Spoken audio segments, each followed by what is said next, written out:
Desafios. Oferecimento Forte Leve. É muito mais caixa d'água.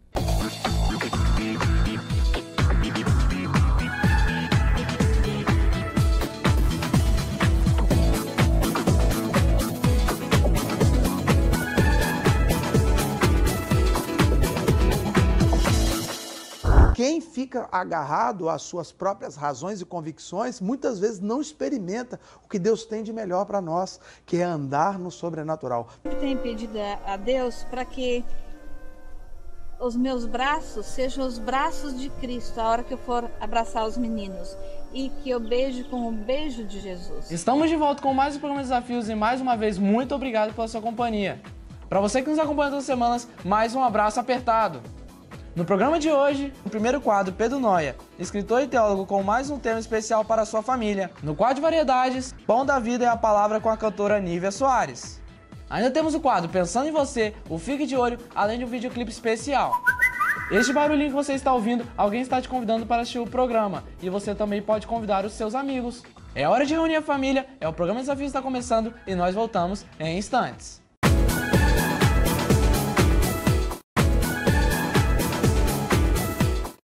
Olá, meu amado, permita-me ler um texto que está no Evangelho de Mateus, capítulo 14, verso 22.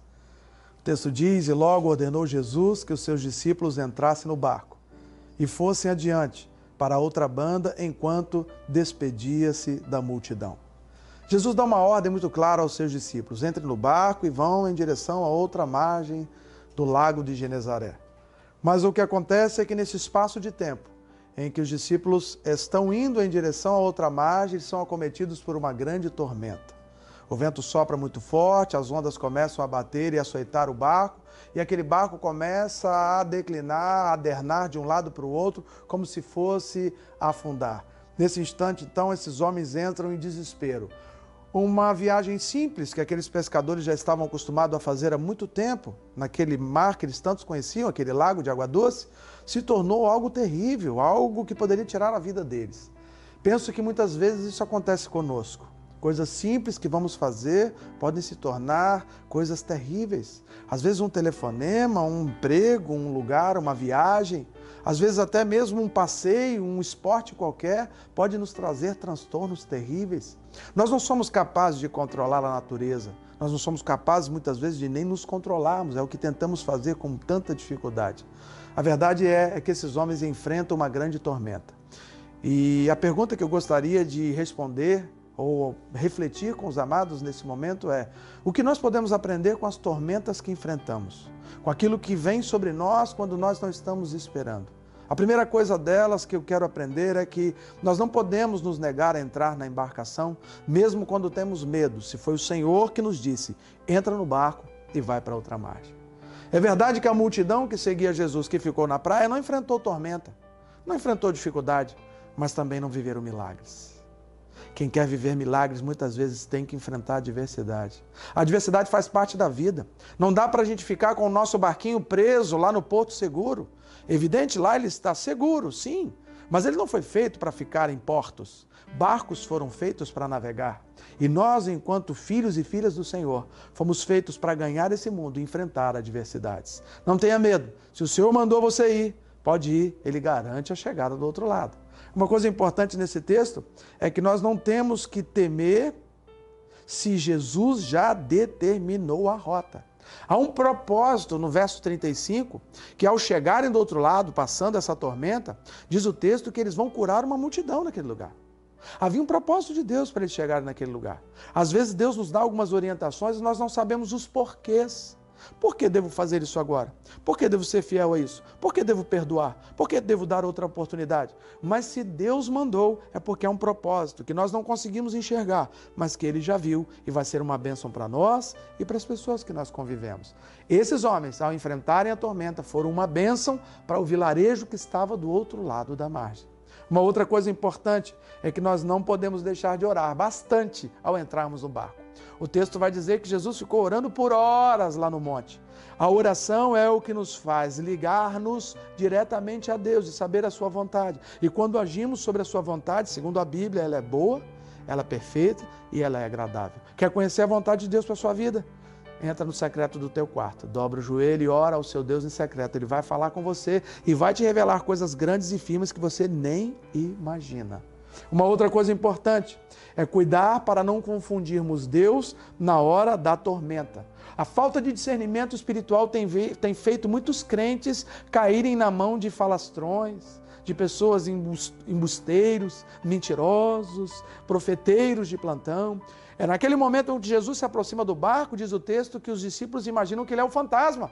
Mas era Jesus. Eles não tiveram discernimento para saber que era Jesus que vinha. E quem não tem discernimento acaba ouvindo o fantasma no lugar de Jesus. E acaba muitas vezes não entendendo que quando Jesus fala, pensa que é um fantasma. A falta de discernimento espiritual tem feito com que muitas igrejas, muitos homens de Deus, muitas mulheres, muitos jovens cometam erros terríveis. Esteja atento para ouvir a voz de Deus com transparência, e a voz dele é cristalina. Uma outra coisa importante é não recusar sair do barco para experimentar o sobrenatural. No verso 28, Jesus se aproxima e diz: Pedro, pode vir andar por sobre o mar. Mas o barco ainda era algo seguro, apesar de estar sendo açoitado. Pedro devia estar agarrado em alguma coisa, assim como os outros discípulos. E Jesus diz: pode descer. Naquele momento, Pedro teve que abrir mão daquela falsa segurança do barco para andar no sobrenatural. Quem fica agarrado às suas próprias razões e convicções, muitas vezes não experimenta o que Deus tem de melhor para nós, que é andar no sobrenatural. Pedro teve coragem. Muitos podem achar que ele foi covarde porque afundou, mas ele foi o mais corajoso. Ele disse: se és tu, me manda andar sobre as águas. E Deus mandou: venha. E ele foi. E ele andou sobre as águas. Deus muitas vezes quer que a gente viva o milagre andando por sobre os nossos problemas. A água que poderia matá-los foi que Deus usou para ser o piso do andar de Pedro.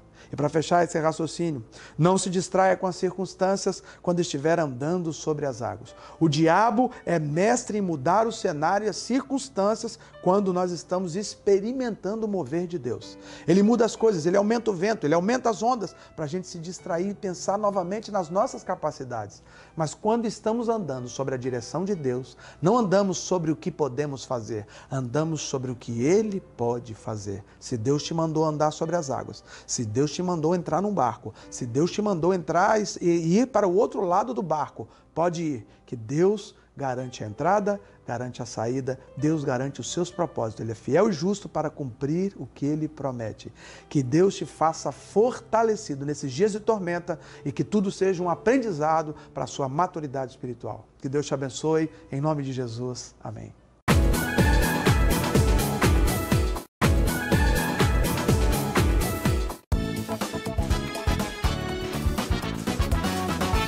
Eu quero ler aqui no texto de Tessalonicenses, capítulo de número 5, verso de número 18.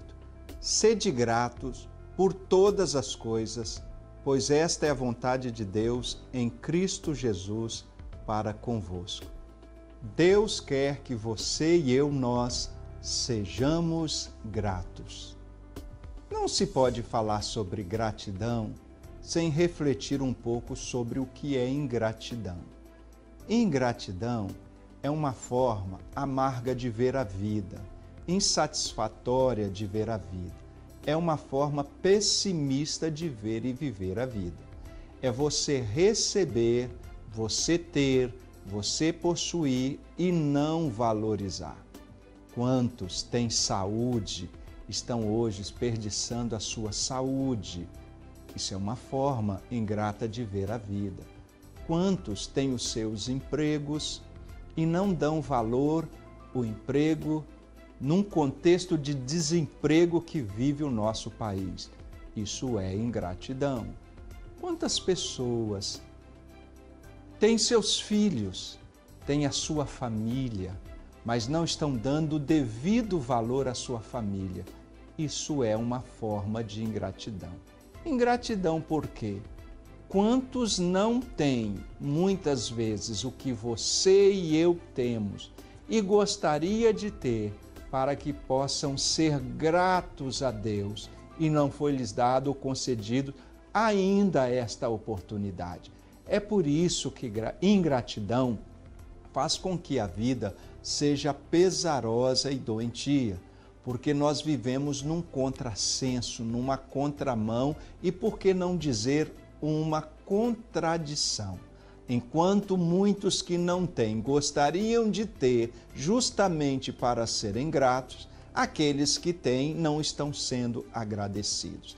Olha, Deus está dizendo a você que tem, que foi privilegiado, que foi agraciado, que foi abençoado, seja grato e seja mesmo. Seja grato por você, pelo que você é, pelo que você tem, pelo que você possui. Seja grato pela sua saúde, pelo seu emprego, pela sua esposa, pelo seu esposo, pelos seus filhos. Seja grato pela sua família. Na verdade, seja grato por tudo, porque o que você tem ou vai ter foi Deus que lhe concedeu.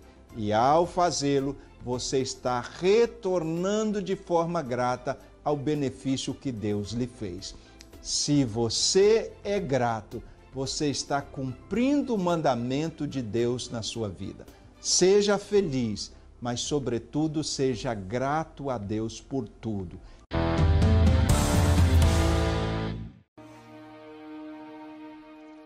Ir ao extremo por ter liberdade e na prisão conhecer o extremo de ser livre em Cristo.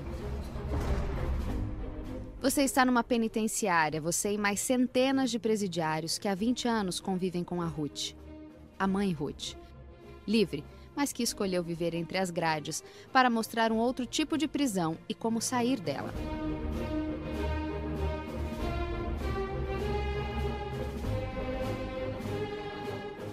A sua vida é tomada por ensinar os presidiários no sul do Brasil, cuidar das suas famílias e trazer paz e libertação, mesmo para quem vai continuar aqui por muitos anos. É uma das milhares de mulheres envolvidas na missão de salvar. Eu não sabia nada sobre Deus antes de vir para cá. Eu me considero uma pessoa livre, mesmo estando preso, porque eu sei que a prisão aprisiona o meu físico, mas o meu lado espiritual ele está livre em Jesus Cristo. Eu tinha muita rejeição como preso, mas Deus insistiu comigo, porque Deus estava preocupado com a minha salvação também. Ela não tem medo de ninguém aqui, ela faz ela porque nos ama. Então, o que a gente sente no coração é felicidade de ter uma mãe assim. E quando eu olho para esses meninos, e eu imagino o que Jesus sofreu por mim na cruz. Eu sou uma pecadora, tanto quanto eles. E quando o amor de Cristo me constrange, eu preciso fazer o que Ele pediu para eu fazer.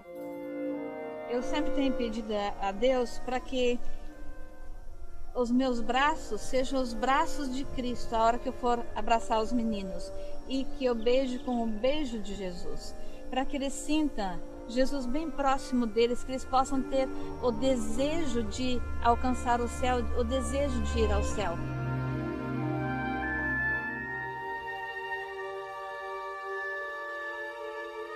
Várias celas funcionam como igrejas, com liderança organizada e respeitada pela diretoria do presídio. O Estado sente, a Secretaria de Justiça sente que é um dos meios mais eficazes para que você consiga atingir as pessoas que estão aqui dentro. Elas vão ser pacíficas a partir do momento que elas viverem uma experiência de paz. E hoje isso é possível, viver uma experiência de paz aqui, porque Deus está aqui dentro. Deste lugar já saíram mais de 2.000 pessoas, transformadas pelo evangelho apresentado pela Ruth, que fincou bandeira nesse território extremo. É nesse extremo que Deus os alcança, porque é nesse extremo da vida é que eles encontram a liberdade dentro das unidades penais.